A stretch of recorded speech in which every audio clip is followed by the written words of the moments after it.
Oh yeah, it finally arrived.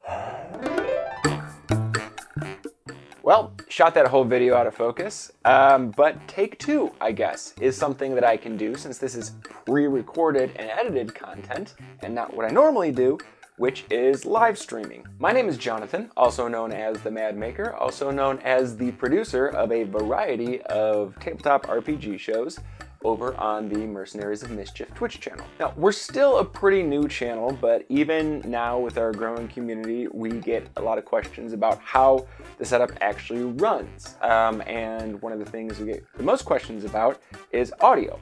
This makes sense because this is the most important part of any sort of online content, whether it be streaming, pre-recorded, or, obviously, especially a podcast. Plus, we have a new person joining the channel that's hopefully going to take over some of the production responsibilities. So I thought this would be a good time to make some of these tutorial videos, and we're gonna kick it off with the most important thing, audio.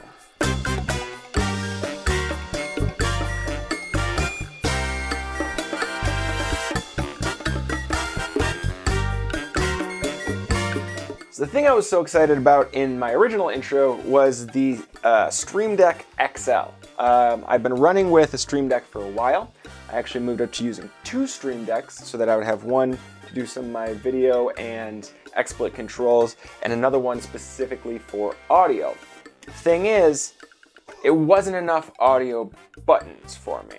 There are a lot of advantages to having a producer on your show who's not the game master. The most obvious being that it allows the game master to focus on running the game. But there are also some drawbacks, a big one being that the producer doesn't know what's going to happen next. The game master often doesn't know exactly what's going to happen next either, but they have a pretty good idea. They can at least narrow it down to a couple scenarios. I've got to be ready for any of dozens of different scenarios. So I've been compensating by really just having a few different audio tracks, one for each broad, scenario. We got the sneaking around music, the something creepy is happening music, and of course we got the battle music, which somehow seems to be like a favorite thing of people's, so I don't know if I can really change that up much. I would like to have explicit buttons for each audio track that I might need, a couple different options for different scenarios, as well as for different sound effects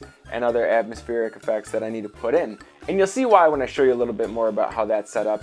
But that's not the focus of the video today. The focus of the video today is how I managed to do it without having this pricey piece of equipment when you've got audio coming in from a lot of different sources. Just as a caveat, we use specific software for specific reasons, and we'll get into more of that in the relevant videos. We're just going to focus on audio right now, but you should know what I'm working with is Zoom meetings for the video and audio conferencing, Roll20 for our game boards and our dice rolling, and XSplit for the compositing and broadcast output. But the point is that basically everything we're doing here should work with whatever other sort of software you're using. So if you are using OBS and Skype, you can make it work similarly here, especially when it comes to the audio. There are a few other free pieces of software that you're going to want to download and install. One of them is called VoiceMeeter Banana, and this is what's going to really solve our main problem, which is volume control to different outputs. You might also want to download and install the VB Virtual Audio Cable, which is also free. We're not going to be using it for this setup because of the way I run my mic and camera, which I'll explain in a minute. I'm also going to recommend that you install Audio Router. It's another free program that's going to let you control the volume of various different sources, and you might end up needing that. We'll get into that as well. All these are free. I'll make sure to get the links down in the description. Just like with anything, I recommend you install them all and then restart your whole system because there's drivers and shit involved. And look, if you're like me, maybe you find it easier to learn your way around software by just going in and clicking on stuff and screwing around with it. Totally, go ahead and do that. But then once you feel like you got a handle on it, reset everything to the original settings and then follow your plan. So just like when you're playing D&D, before you can come up with a plan of attack, you have to define the problem. So, let's define the problem. So your setup might be a little bit different than mine, especially if you're running your mic directly into your streaming computer, or if you have some other external audio source coming in. But here's what I'm dealing with, and it's actually pretty simple. The problem is just control. So, we've got our inputs and we've got our outputs, right? Now, our main input that's most important, that we most want to focus on, is voice. Your mic might be added to this as well. Now, I run my mic and camera through another computer and join the call on Zoom, so that way it's just easier. My voice is with everyone else's in one place. I can mute them all at once. I can bring them back and do whatever sort of adjustments I need to do there. So I really don't have this as an input, but if you do, just count it in here into your whole schematic, if you will. Now I'm gonna have other sources. So let's say I'm running my music and like general soundscapes through Tabletop Audio. I'm gonna have that. And this is actually gonna be one Chrome window, right? Now I may also have a local media file player. So we'll say, we'll just call it media player. Whatever this is, whether it's iTunes or Windows Media Player or VLC or whatever you're using to play your local audio. And then I might also have a sound effects board. This could also be a different Tabletop Audio window if you've got one of their soundboards open. And then whatever else you've got going on down here. My outputs are, most importantly, I've got XSplit. This is what's going out to my stream. And this actually brings in one more audio source, but it's one that I'm not gonna be doing any dealing with on my end. And that would be native sources like videos or audio files that I have playing from within XSplit. For example, the break reel that we put up. That's just gonna be its own thing. I don't even need to worry about that for the sake of setup. XSplit also lets me to control the volume of those files, so I can make sure that everything is kind of where it needs to be as far as that goes. The other output I need to have is Zoom. Even though I'm not running my mic and talking to the rest of the table through Zoom, I do need to output my desktop audio. That background music, that sound effects, it's important that the players hear that as well as the audience, because it kind of affects not only their pacing, but also just helps them get more into character and be more in the moment in the scene. But here's the thing. If you don't do anything to mess with the outputs of all of this desktop stuff, they'll automatically go to whatever your default desktop audio device is set as in your regular Windows settings. And herein lies the problem. Because with Zoom, I've got a couple ways to get audio in there. Now, one is to output my desktop audio as a mic, and you can use the virtual audio cable to do this. The reason I don't like doing this is because Zoom has a tendency to try to make sure the most important person is heard as best it can. So sometimes if people are talking over each other, you'll get clipping. And it's been like this with every video conferencing software I've ever tried, so I don't know the solution to that. If you do, please let me know in the comments. Be nice about it, but I'd love to hear from people who know more than me about these sort of things so that I can learn and improve our stream and give better information to others who ask me about it.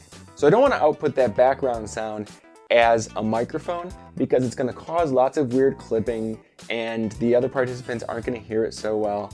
It's just not an option I like. If I did that, I would be able to control the volume going out there a little bit better, but it's just not an option in my eyes. The other way to do it is to share your desktop audio with the call, and that's the way I choose to do it. The problem is, if you share your desktop audio, it's just going straight out there. There's no real way to control the volume that it inputs there. And it has a tendency to be really loud. So in order to make sure that the players can even hear each other, I've got to turn the desktop audio all the way down, almost as low as it can go. Then, of course, what ends up going out to XSplit is just too soft to even hear. So I need to put something in the middle to boost the signal out to XSplit. That's where VoiceMeeter Banana comes in. So simply by not messing with the routing of any of these individual applications, I can make it so all of this is automatically here. And I could control the volume on these individual sources to make sure that they mix into the default desktop audio in a nice, even manner. Then I can boost the signal that goes out to XSplit, or I can lower the voice signal that goes out to XSplit to make sure that these are mixing together in an optimal manner.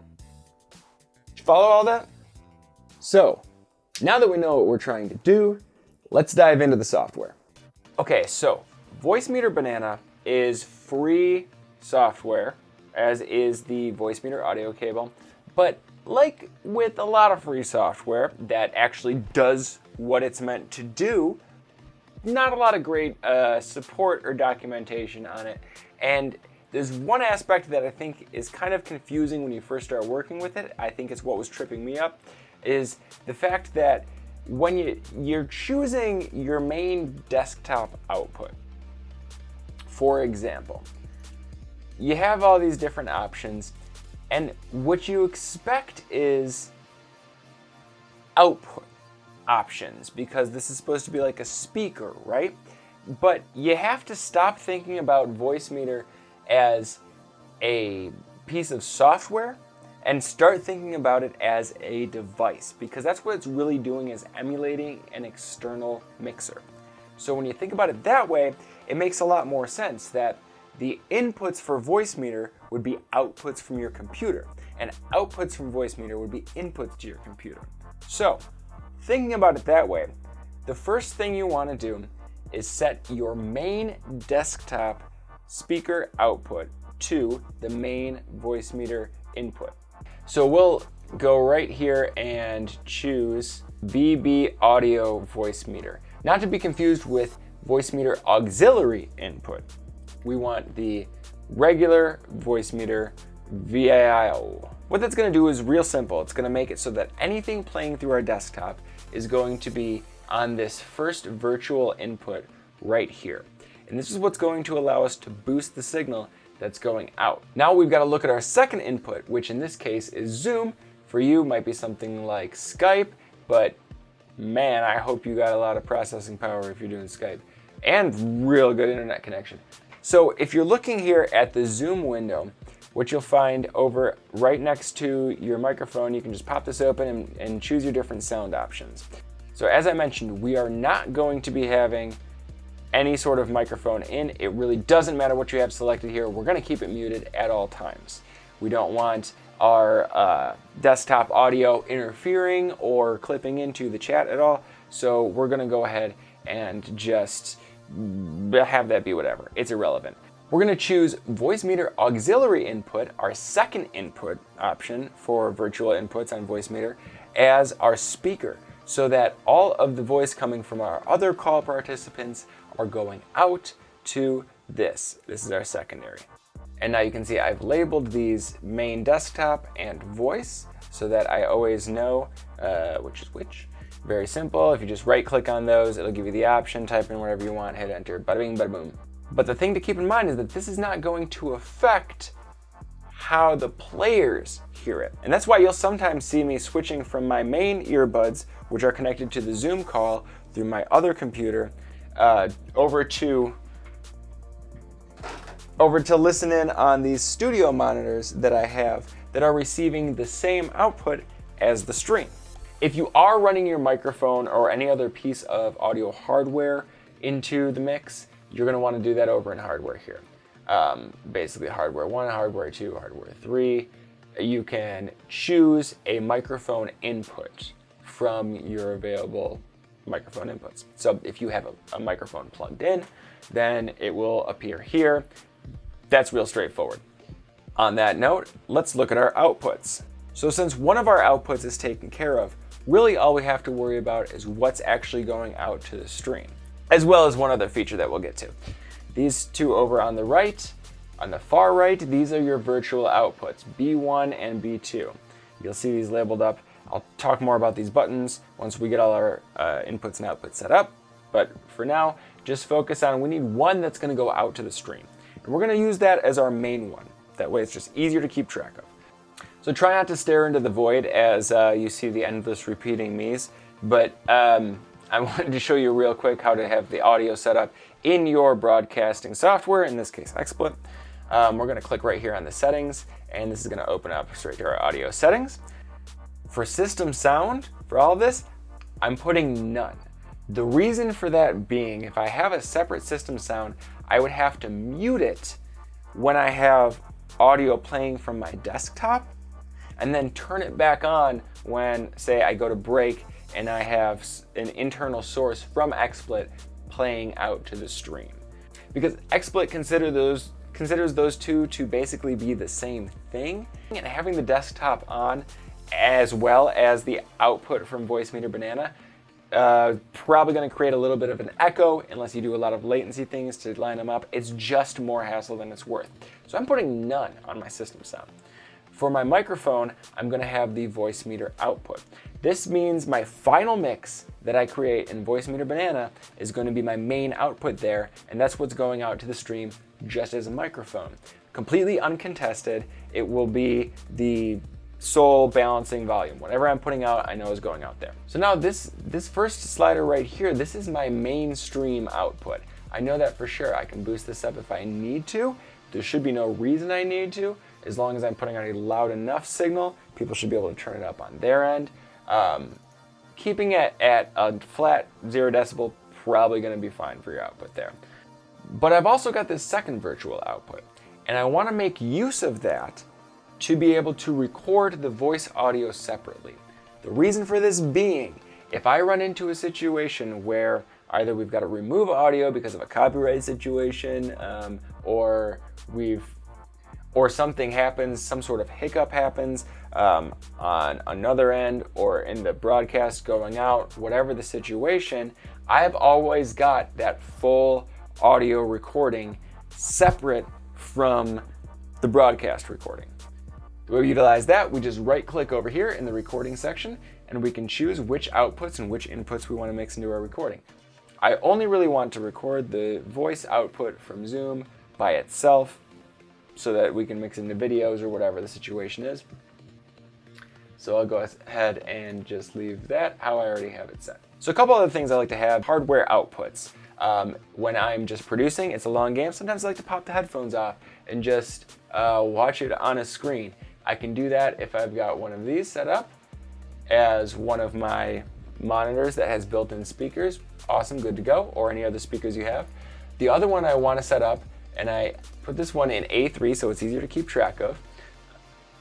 This is your A1, your A2, and your A3. These are your hardware outputs. It says right here, hardware out. So my A3, I like to have on a set of studio headphones that I can pop in. The reason for that being, I'm going to mirror the output to A3 that I do to my mainstream output. Now we can address all these little buttons over here on the side. We'll start with them all off. And this controls which outputs each of these inputs are going to. So our main desktop, where do we need that to go? Our main desktop audio. It's already going to Zoom. We don't have to worry about that. Where we need it to go is to our main virtual output, which is going to XSplit. And we also want it to go to our studio monitors, right here and there. If you have anything else that you want to run into a different recording software or anything like that, feel free to set up this A1 or any of these other outputs you can. The other thing I have is my voice. Now I need that going to my both of my monitors as well as my final mix. I also want this one going out to B2 because that's where I'm doing my recording over here. The entire purpose of this is just to isolate voice. If you need to do something like map an output here to a microphone in there, or somewhere where it's not recognizing a certain program or device as being available, like as a piece of hardware, that's where the virtual audio cable comes in. And you just basically choose that as the input on one thing and the output on the other thing. Bada bing, bada boom. And that's basically it. Now everything's set up. Anything I play through my desktop is going to come out here, and I will have to boost that a little bit to make sure that it has a good mix on the stream and on my studio monitors while not being too overwhelming for the players. The other option is if we find that voice is coming in too hard, we can just lower that down a little bit and bring it in under the music. We basically got these two elements that we can mix against each other. Now, you may find that some of your sources, if you're playing something off a tabletop audio and you got something else that's a local sound file you're playing through your local media player, and you might find that it's hard to control the volume coming out of these different applications. And that's where Audio Router comes in. And once you get this installed, and I mean really just like with everything, install all the stuff and then restart the computer. It'll make your life easier. Because there's drivers involved and shit. So you might be thinking, why not just load all of these audio sources into XSplit and control them through there? And while it's true that you can control the volume of individual audio sources within XSplit, having like 30 different sources loaded up in there is really gonna gum things up. When you open up Audio Router, you're gonna see all of these different sources and all of these different outputs, and you're able to control the volume on each. Now, the thing you can do if you want certain sounds to only come to your headphones, let's say you've got something else going on, like you don't want alerts to play on stream, but you want to know when an alert comes through so you can thank them in chat. There's a use. Let's say you open up another browser window that just has your alert widget open there, and that's the only thing you're going to allow volume out of as far as that browser goes. Well, you can find each of the browser windows available right here as sources. You control them each individually, not only their volume, but also you can route them to different specific devices. So you can say, I want this to only go to my headphones. Done. Where I find this handy is when you have one source, like Tabletop Audio, that's coming out a lot louder than the players can handle in the headphones. I can't really control that down in my main desktop audio volume because Zoom just kind of doesn't let you do it like that. But I can control the input from Chrome to the desktop audio volume right here by doing this. So it allows you to regulate each of these pieces independently, just like you could if you were using a soundboard for all of your sound files, which once again, I recommend is going to be the easiest way to go. So this is where Stream Deck comes in, or if you don't have the Stream Deck, like I said, substitute in basically any other soundboard solution you can come up with.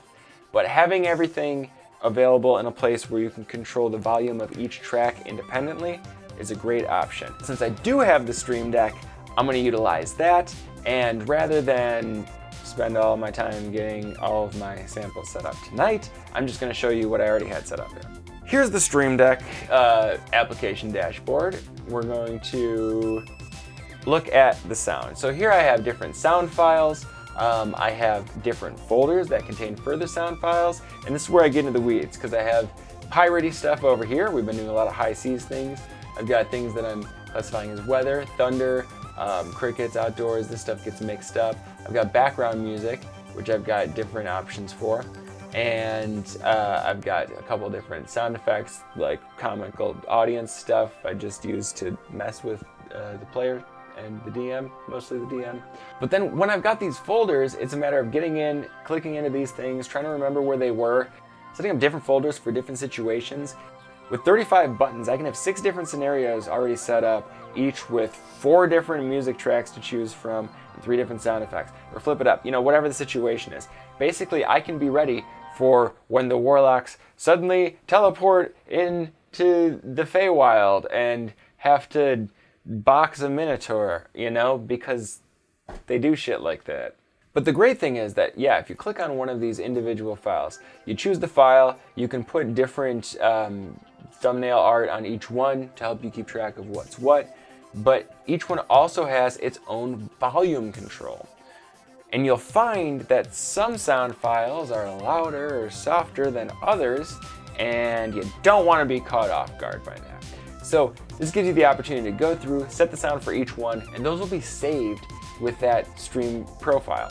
You can switch between different profiles too, so I can have a different one for each game. So part of what I do with the main one is having these buttons that go directly to scenes and do multiple actions, like turn off the voice when I go to break, or start up the Dan the Bard music when we go to the end.